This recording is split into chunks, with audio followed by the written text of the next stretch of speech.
Halo, selamat pagi saudara. Anda menyaksikan Tribun News Update edisi Jumat 11 Agustus 2023. Sejumlah informasi terkait perang Rusia-Ukraina telah kami rangkum untuk mengawali aktivitas Anda.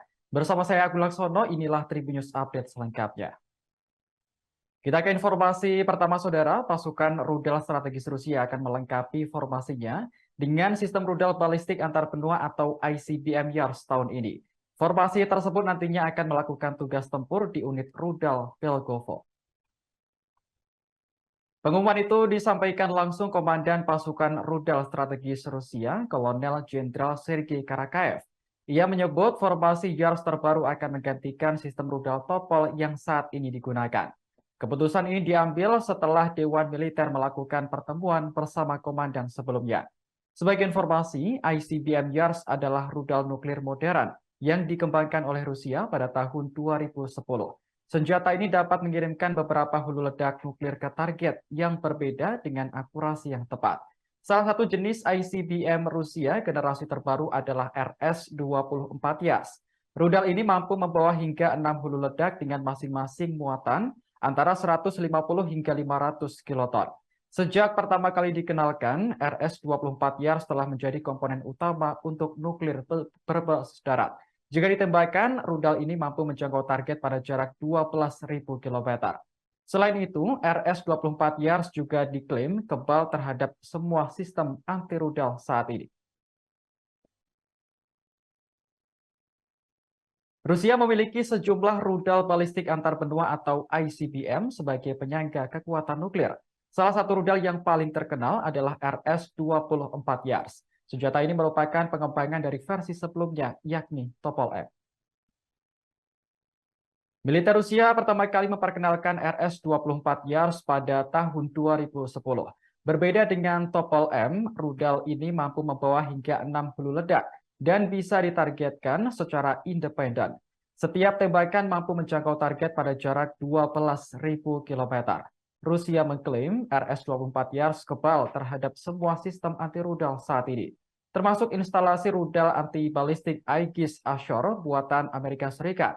Baru-baru ini, pasukan rudal strategis Rusia akan melengkapi formasinya dengan sistem ICBM Yars. Keputusan ini diambil setelah Dewan Militer melakukan pertemuan dengan Kolonel Jenderal Sergei Karakaev. Nantinya, formasi yang dilengkapi sistem ICBM Yars akan melakukan tugas tempur di unit rudal Belogovo.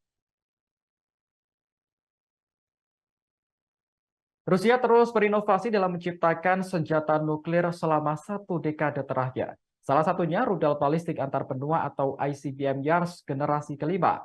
Senjata ini diklaim tak mampu dicegat oleh sistem pertahanan rudal manapun. Komandan Pasukan Rudal Strategis Rusia, Sergei Karakaev mengatakan, kehadiran ICBM Yars merupakan pencapaian baru dalam teknologi militer. Sebab rudal ini menggantikan sistem Topol yang sebelumnya digunakan oleh Rusia. Menurut Karakaev, sistem Yars memungkinkan rudal dapat diluncurkan dari platform, sementara Topol hanya dapat dioperasikan menggunakan teknik khusus. Yars kini hadir dengan fitur MIRV yang membuatnya bisa menembakkan 6 hulu ledak secara independen. Setiap tembakan mampu menjangkau target pada jarak 12.000 km. ICBM sendiri dikembangkan oleh Institut Teknologi Thermal Moskow di bawah pengawasan akademisi Akademi Ilmu Pengetahuan Rusia, Yuri Solomonov. Beralih ke informasi berikutnya, saudara, Rusia kembali meluncurkan rudal ke Ukraina pada Rabu 9 Agustus malam. Kali ini serangan menghantam sejumlah bangunan sipil di Zaporizhia, mulai dari apartemen, pertokoan, hingga gereja hangus terbakar. Inilah rekaman video yang dirilis Kementerian Pertahanan Ukraina di Twitter. Kobaran api masih terlihat di sejumlah titik meski sudah dipadamkan malam sebelumnya. Warga di sekitar lokasi juga tampak masih panik setelah diserang rudal. Presiden Ukraina Volodymyr Zelensky mengatakan ada 3 warga yang tewas dalam serangan ini. Sementara korban luka ada 9 orang termasuk anak-anak. Zelensky mengecam keras serangan itu dan menyebut Rusia sebagai teroris. Pejabat Ukraina telah melaporkan peningkatan jumlah serangan Rusia di Zaporizhia paru-paru ini.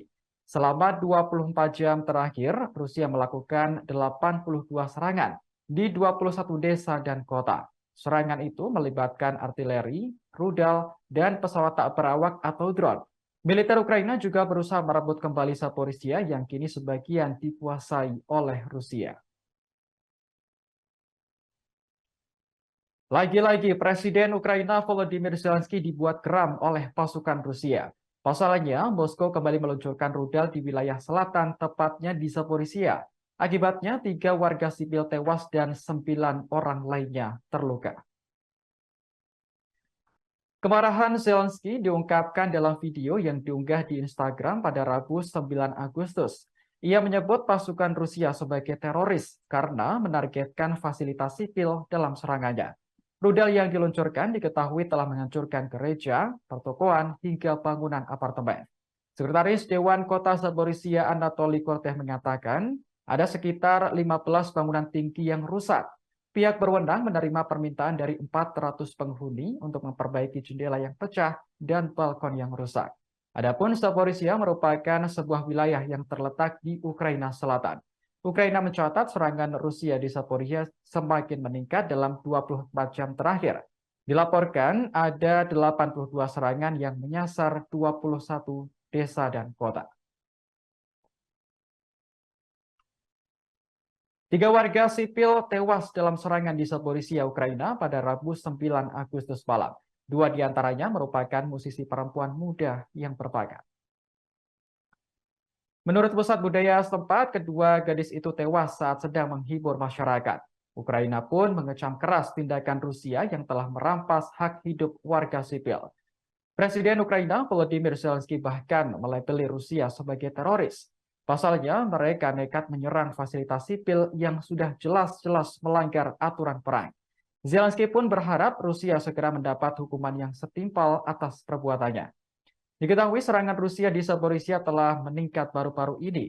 Selama 24 jam terakhir, Rusia melakukan 82 serangan di 21 desa dan kota. Serangan itu melibatkan artileri, rudal, dan pesawat tak berawak atau drone. Demikian informasi kali ini, saya Agung Laksono mewakili kerabat kerja yang bertugas pamit undur diri. Terima kasih dan sampai jumpa. Terima kasih sudah nonton. Jangan lupa like, subscribe, dan share ya.